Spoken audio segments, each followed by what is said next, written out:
Hello and welcome to Unparliamentary Language, a political podcast that's coming to you this week live from the 1890s in Jacob Rees-Mogg's home constituency. And how is your house, Rob? Yeah, it is. It's very good. We've got, steam-powered ovens, the latest top-range mangles. We're doing quite well here back in the 1890s, and I'm happy to have you step back with me to this time. And we'll head straight on into Headline Quickfire. First up from the Daily Star, purely because of the headline. Putin on the glitz. Yeah, it's that time of year again. I'm feeling hot, sweaty. I'm having visions of Harry Kane. Yes, I've got World Cup fever. It's here. It's non-stop football. I've got the TV on 24/7. I'm watching... I sat down the other day and watched Morocco versus Iran. Why would I do that otherwise? It's because I've got World Cup fever. It started. It's a festival of football, and I'm psyched. How are you feeling about it? I am indifferent, but I am enjoying the YouTube-based parodies of everything to do with the World Cup. I'll throw one in the show notes of how to make a winning World Cup song from someone who can't talk about the World Cup because they're sponsored by Umbro. That sounds fantastic. I look forward to watching that later. Our next headline... My tube tribute to Grenfell Pal from the Metro. Yeah, so this is a year on from the Grenfell Tower disaster. There were lots of tributes this week, including the tower itself being lit up in green, and one of the most eye-catching tributes was a tube driver who stopped on his route to get out on the bridge next to Grenfell and put up a green flag in solidarity, I believe. As is sadly the way these days, there are loads of commenters being like, "Oh, you could have caused a train crash. What are you doing?" But that's not how trains work. They're able to detect if something's on the line, and I think the majority of people are probably pro someone showing solidarity like that. Our next headline: May's £20 billion NHS gamble from the Mail on Sunday. Yeah, this is the news that Theresa May plans to put quite a sizable injection of cash into the NHS. It's been one of the main complaints or main concerns from voters that they feel that the NHS is underfunded and that it needs more at this time now than any before. I think the reason why it's phrased as a gamble is because the Tories already have quite a negative view from the public on how they're dealing with the NHS. So is it worth Theresa May risking sort of public finance or putting so much money in if it doesn't turn into votes for her at the next general election? Yeah, and I think you mentioned to me just before we started recording that is this going to bring Labour voters over to her? Will they actually believe that the Conservative Party cares about the NHS when people, I would say the general feeling is they probably don't? Yeah, I would agree with that. I feel that there's a perception of mismanagement of funds, at least under the Conservative Party, and they've been in power now since 2010, so they've had nearly 10 years to manage the NHS. Why have they just started to do this now, some people will ask. I think it's likely that the Labour Party are winning the argument on who should fund the NHS and how to use that money. So I think our last two headlines are linked and lead into our main story tonight. So the first one, SNP prepares for guerrilla war on Brexit after MPs walkout, from The Scotsman. This is the news that the SNP did quite a noticeable protest during parliamentary questions. It was a PMQs that was right in the middle of a couple of important Brexit votes, and I'll go into a little bit more detail about why the SNP did this and what effect it has later. And probably even an even more eye-catching headline across a field that is... field's the wrong word. Let's start again. Possibly an even more eye-catching headline on a similar topic, which will lead into our main story. The Daily Express led with, "Ignore the will of the people at your peril," across a giant Union Jack, I think on Wednesday. Yeah, this was one of, I'm sorry, I've just remembered this now, but we'll try and add it to the show notes. This was one of two very eye-catching headlines on that day. It was on the day of the Brexit vote, on the amendments from the Lord's Bill. That's our main story tonight, but as we've always talked about, the Express are a very Brexit-supporting paper, so this was their sort of shot across the bows to MPs that whatever the Lords say, you must respect the will of the people and ensure Brexit goes ahead in the manner that we thought it would. Essentially, there is another headline from that day from the Sun, which I can't remember what it actually said, but the pictures used was like a 1990s clip art fest of Great Britain, just surrounding it. They had everything from the Angel of the North to a weird London bus and Stonehenge, all sort of mishmashed into some sort of weird version of Britain. I'm trying to find it now. Great Britain or Great Betrayal. It's. I mean, we will definitely put that in the show notes. Obviously, we always link to tomorrow's papers today, but I'll make sure to put both of those in the show notes. Featuring a castle, Big Ben, and the Houses of Parliament in the middle of the countryside for some reason. What looked like some, I think that's just a power station. Yes, nuclear power, the first thing you think of when you think of Great Britain. Very, very traditional. There's a football randomly hovering above the A of Great Britain.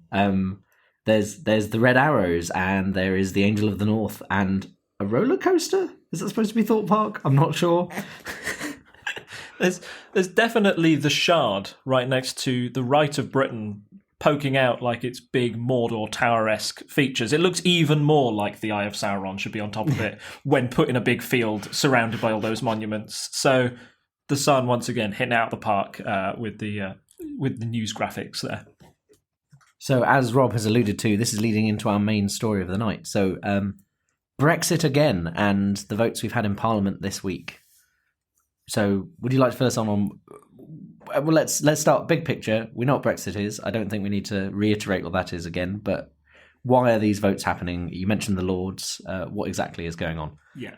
This is a week where there were a number of changes to the European Union Withdrawal Bill, a bill that passed through Parliament that sets up a roadmap for how Britain would leave the EU. And so you mentioned the House of Lords. Are there other changes? Is this all coming from the Lords, or are there also changes coming from MPs, from discussion MPs have had in their like parliamentary groups? Has this all fed in, or is it just the Lords making these changes? Yeah, so the reason why we're having these votes now is because they've happened in the Lords. So the really big picture is what I'm going to go through today is just how a bill actually passes through Parliament, and taking the European Withdrawal Bill as an example. The reason I want to do that is because it's one of the most important bills that's ever happened in our constitution. So this is a real example of how legislative scrutiny really makes a difference when it comes to this sort of like magnitude of political event. So I've drawn up a little list here, and there is some in the show notes as well that will show you what happens. But the stages of a bill are, very simply, so there's a first reading, which happens to the government. It's just a proposal from the government, no chance for debate. Moves very quickly on to a second reading, where MPs debate and propose amendments that can be discussed. Once they've proposed those amendments, it goes to committee stage, where there's a line-by-line reading of the bill and scrutiny. So this often takes the longest. There's then a report back to the House of Commons, where MPs get a chance to propose more reforms, and then there's a third reading, which essentially is no more chit-chat, let's get this done, let's vote on what happens. So that all happened in the House of Commons. It's been happening. So the first reading was proposed back in July 2017, and in January this year, it passed the third reading. If you want a sense of the size and scope of the bill, I've got a quote here from David Davis, the Brexit secretary, who said, the House has spent more than 80 hours discussing the bill's principles. They've scrutinised every clause in detail and have debated the merits of more than 500 amendments and new clauses. So it really was quite a feat of legislative sort of bargaining to get it to this stage. So this bill took 5 months to get through Parliament, and since January this year, we've had the next step of it going to the Lords. So I think I'm probably with most people in knowing that once it's gone through the House through the lower house, it goes up to the upper house, which is the Lords, and they discuss it. And they can basically they can't block it entirely, but they can say, "Oh, that's not quite right. We want you to change a few things." And how exactly does that work? I mean, especially if you're saying it was 80 hours of discussion in the lower house, how have they spent a comparable amount of time on it? Well, first of all, it's to say that in the Lords, the bill goes through exactly the same procedure in the Commons, so first reading, second reading, committee stage, etc.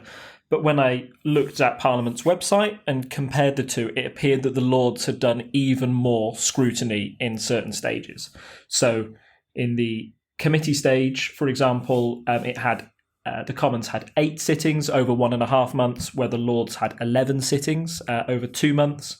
And at the report stage, maybe most noticeably, this is where the change is. In the Commons, it lasted for just 2 days. In the Lords, it lasted for 2 weeks and took 6 sessions to finish it. So it really did take a lot more debate and scrutiny within the Lords to get it through to this stage. And that's what all the headlines we've been talking about for the past few weeks about, Lords disrespecting the will of the people. I mean, that's coming from the right-leaning press.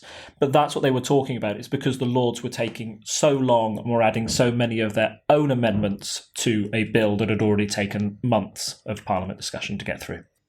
I know we're now kind of into the final stage. We're doing amendments and things like that. I noticed you showed me a link earlier. If you go on the government website, they have all these readings and you can read up on them. And because this is taking so long, the page is pretty epically long. And at the bottom, I noticed ping pong. What is ping pong? Ping pong, or as Boris Johnson likes to call it, Parliamentary Wiff-Waff, is proceeding that basically means Parliament and the House of Commons and the House of Lords must agree on everything. So it must pass both chambers with exactly the same form of the bill going through. So the Lords have essentially taken the bill and they've battered it back to Parliament and said, here are our amendments, approve them. And the government is now in a stage of saying, actually, we don't like these amendments, or maybe we approve of 1 or 2, and they hit it back to the Lords. And this can happen quite quickly over a series of... In this case, the House of Commons debated on it for over 2 days, and it's been batted back to the Lords, who are going... They've tabled in a discussion to start looking at the amendments from the House of Commons Monday. So that's the 18th of June. And this is a very quick procedure, so depending on the months and months of debate we've had, this should happen every day. They're just going to keep hitting this bill back and forth until one side breaks down. So that's why it's called ping pong.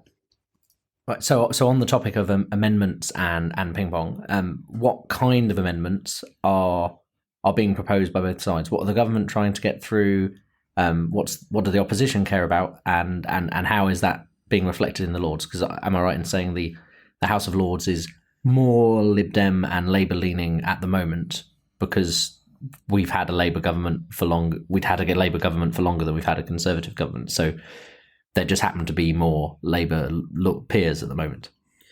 Yeah, that's true. And the Lords are more Remain leaning anyway. I mean, if you look before the referendum even happened in 2015, Parliament itself was more Remain leaning. I think it was easily 2/3 of MPs from across all parties believed that the government believed that the UK should stay within the European Union. The Lords, that's even more so.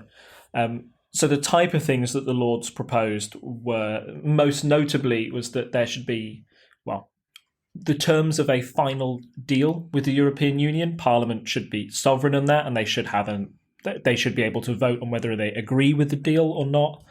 And the other most notable one was the EEA amendment, which basically said that Britain should stay within the European Economic Area, which is an agreement that countries like Norway have. So Norway, not a member of the EU, but still able to tap into the EU's economy and have the benefits from that. It's sort of seen as a backstop by the Lords to make sure that the UK is still economically prosperous after we leave. And it's also been proposed as an sort of off-the-peg option for Brexit. If you want a quick way to leave the European Union, the best way is to look at how somebody else has done it before, or look how other non-EU members interact with the EU and copy that method. So that's why those are the two big amendments. So Labour MPs wanted to support that EEA amendment you've mentioned. So a Norway-style deal staying in the European Economic Area. But Labour didn't vote for that in the end. Their whip was like, no, don't vote for this. So what was going on there? Because earlier in the week, Corbyn announced a kind of a softer Brexit policy. So why have they been told not to vote for something which would seem to align with that? I think the reason Corbyn has whipped it, there's a couple of reasons. One, that he wants the Conservatives to own this legislation. If they own it and Brexit goes wrong, then it means that he can sort of wash his hands of it and said, look, I didn't amend this. I had no part in it. If Labour had chosen to successfully add that amendment in and it turned out to go wrong, then Corbyn could be responsible for the failure of Brexit, and he doesn't want that on his hands. So that's the short reason why he rejected it. Others within the party may see Corbyn as a Lexiteer, or somebody who would naturally support Brexit, but from a left-wing perspective. He doesn't really do this. Now he's in charge of the party. He doesn't really vote very Brexity, but there were some accusations of that before the vote. The main impact that the EEA legislation had, or the amendment had, was that even though they were whipped, 90 Labour MPs decided to vote against Jeremy Corbyn on the amendment, defying the party whip, which is not something that MPs do lightly. They tend to like to stay loyal to their party, particularly those on the front bench who, when they're whipped, must vote with the party or resign. One Labour member of the front bench did vote against Jeremy Corbyn on this issue, lost her place on the front bench along with 5 of her deputies. So it shows that it's still an area where Labour remain divided. How Labour come together on Brexit policy, or if they can go ahead with, in some way they worry that they might be seen responsible for Brexit if they keep voting with the Conservatives, who have a very small majority in Parliament. Some would rather take the short-term win of defeating the government and showing that the government is weak and forcing another election on the country. But maybe the wiser long-term gain is to see what happens with Brexit, see how successful it is, and if it's a failure, then the Labour Party will be the ones to step in. And we mentioned earlier that the SNP MPs were staging a walkout over this. So, a big part of the Scottish referendum vote was that we would stay in the EU and that Scotland would be outside the EU if they left, and that would negatively affect them. And then they've been dragged into Brexit along with us. So obviously, people are generally not happy about that. How is that of informing Scottish politics, and how is that informing the SNP decision to walk out on the vote? Yeah, it's having a massive effect on Scottish politics because it's kind of exposing some of the agreements and some of the conventions that we just thought meant that Scotland would have certain powers are now being undermined by Westminster. So the SNP took great offence to the fact that the impact of devolution only had 20 minutes of debate on the floor, rather than all the other minutes and all the other hours that were given to the other amendments. They thought that having this 20-minute debate didn't respect the will of the Scottish people and how that they voted to remain within the EU, and also made a bit of a mockery of the powers that the government had devolved to them. Since then, the SNP leader, Nicola Sturgeon, has tweeted that it's sort of the end of devolution, I think. Let me just get that quote up. The tweet from Nicola Sturgeon said, Commons proceedings today shaping up to be a travesty of democracy, a stitch-up that puts the Tory party before the interests of country, 20-year-old devolution convention ripped up with little debate, no vote. It exposes a great weakness. We've always thought that we've devolved more powers to Scotland and that they could have them, but this is the government saying, no, Brexit bill should be done from within the Commons. It's a UK-wide thing. It should be impact, because it impacts the whole country, it should impact the country in the same way, which the SNP really aren't all for. So again, it's another Brexit border issue. I know we've spoken about Northern Ireland a lot, but if Brexit does go through and the SNP and Scotland remain quite divided, it raises the possibility, I think, long term for another referendum on the issue. That'll just be a wait and see. So we've talked a bit about splits in the Labour Party. The SNP, that's kind of a split in the country. You know, Scotland wanting to move away from what the rest of the UK is doing. How is this affecting the Conservative Party? Because we've spoken before about rebels like Rees-Mogg and his gang. How has this come over? Have the rebels rebelled? What's going on with the Conservative Party? Yeah, well, the European Union's always been a big issue in the Conservative Party, and there was a split going back to John Major. Having a referendum on the issue was meant to resolve this problem. However, this has caused a bigger split than ever. There was a real worry within the Conservative Party that EU-supporting members would rebel against the bill and would basically all the amendments would go through.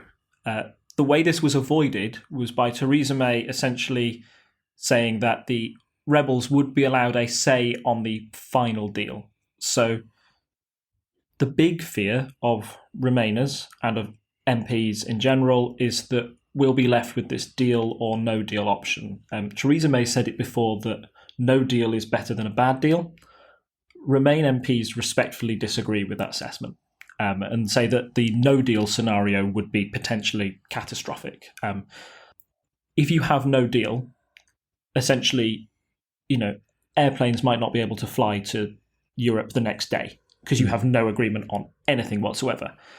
So what Theresa May did to resolve this problem within her party is she said to the Remain MPs, right, I won't give you a deal or no deal option. I'll give you the we accept this deal or we remain within the EU and we look to renegotiate until we have a deal. However, to appease the Brexiteers in her party and to make sure that they didn't vote against the government, she didn't put this in writing, and it wasn't an added amendment. It was just a promise. So, in short, the Remain MPs have got nothing on paper, but they've got a promise from their Prime Minister. The PM could go against that promise, but if she does, it would... I'm happy to say this, that it would certainly split the Conservative Party. This would be a massive breach of trust. They'd split. They'd possibly try and find other people in the Labour Party to form a pro-European party, and it would mean the end of the government and a general election almost instantly. So this issue is massive for the Conservatives. It's massive for the country. She's sort of fluked her way through this one so far. If the ping pong continues and the Remain MPs stay on side, then it might have been a good political gamble for Theresa May. But we'll have to wait and see.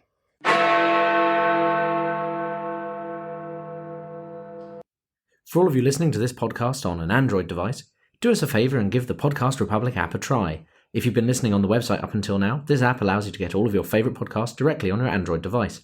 You can search for the podcasts you want to listen to, select them as a favourite, and have them all just one click away. One of the best features, as far as I'm concerned, is the ability to modify the podcast details locally, allowing you to customise the look and feel on your device or rename them for better organisation. Don't forget to set unparliamentary language as a favourite so you don't miss any new episodes from the front benches on the Podcast Republic app.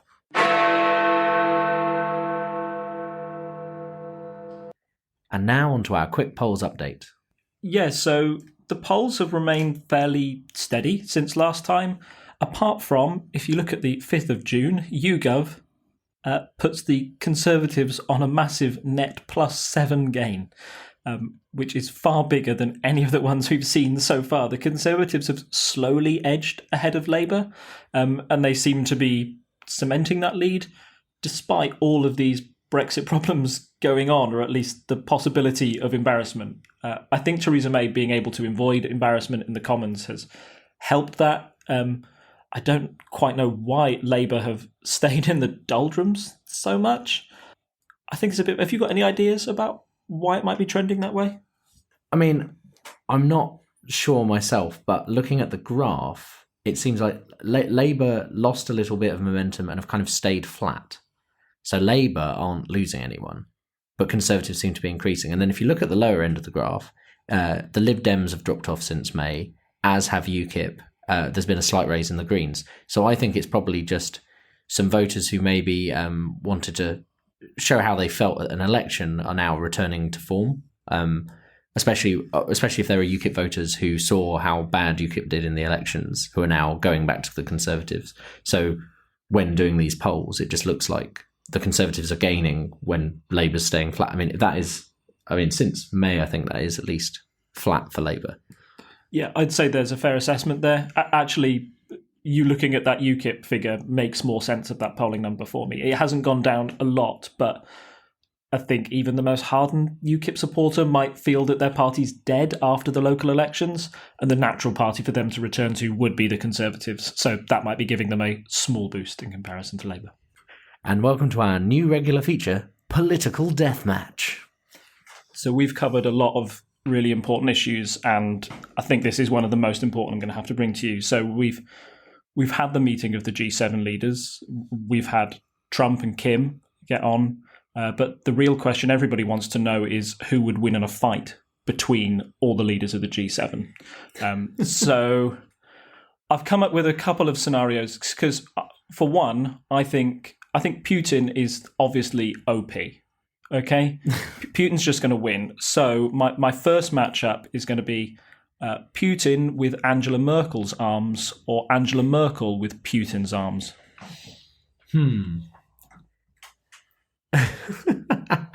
So I think I'm going to have to go with, I think let me work through the logic here. Mm-hmm. So Putin has quite strong arms. We've seen him riding a horse. Mm-hmm. So we're well aware of his arms. Whereas Merkel's arms, she's not been going to the gym pumping iron. So no. I think probably what I want is the calm, collected head of Angela Merkel attached to Putin's strong, almost robotic arms. Mm-hmm. Okay, good. That's fine. I think that's an acceptable deathmatch. I would just add in that Putin's. You can't underestimate Putin's mind games. Putin knows Angela Merkel is afraid of dogs and has known at meetings to bring along dogs just to unsettle Angela Merkel. That's a real thing that's actually happened. So I think whatever Putin's head's on there, he's got the mind of a ex-KGB agent. Like he's still pretty strong, and he does still have access to his legs. Exactly. Yeah. Yes, those powerful legs. Take her out that way. Yeah. Okay, so what about Donald Trump versus Trudeau, the Canadian Prime Minister? They've had beef. They've had beef on Twitter. Let's settle this in the ring. Who's going to win? So, Trump has a weight advantage here. Mm-hmm. But I think we've seen from Trudeau's stepping up to the handshakes of Donald Trump that he's probably actually got more strength behind him. And also he's a bit smaller, he's also going to be a bit nippier around the ring, I feel. So I think Trudeau has to win that for me. He can, I think, just keep irritating Trump by jumping around him, small jabs, and that would really, Trump would just lose his cool, and I think Trump would be angry, but it would be not directed well enough to help him win the fight. Okay, same battle, but you've given Trump golf clubs. Well, now that's a bit different. I think if Trump can get in a proper swing with the golf club, I think that will go very badly for Trudeau.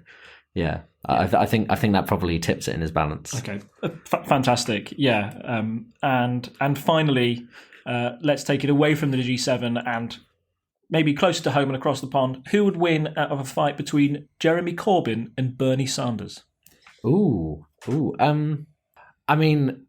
I think the main problem is actually getting them to fight. So I think we have to throw away. I think we're going to have to say here that we somehow convince them both that they have to fight.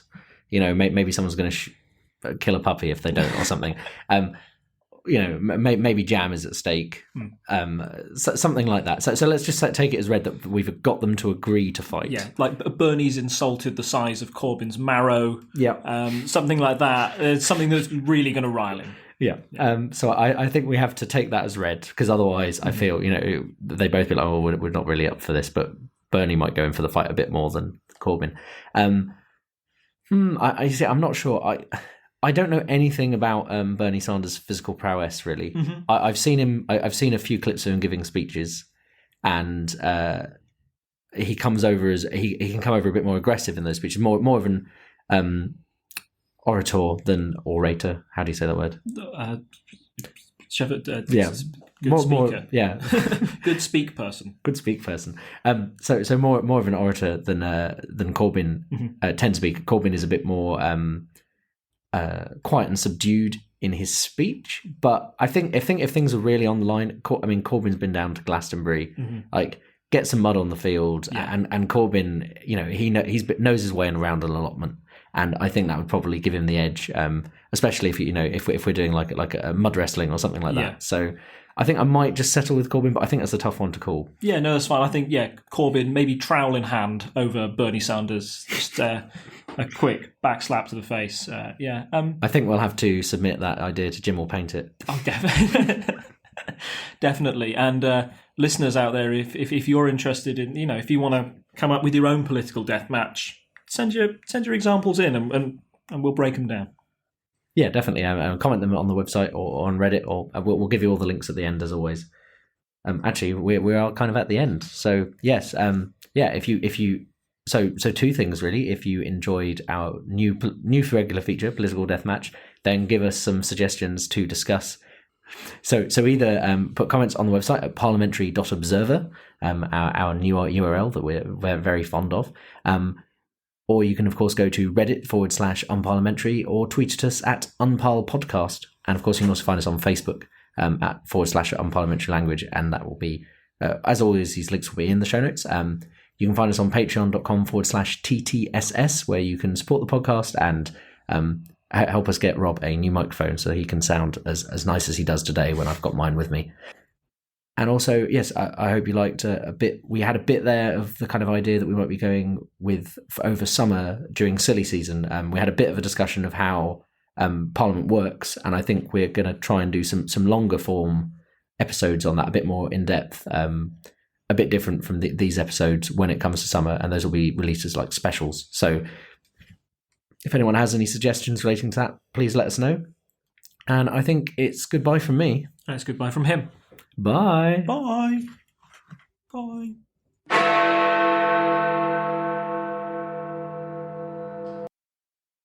Farah, thank you for respecting my privacy. Sex gong, sex gong. I've now accidentally recorded myself singing the sex gong song.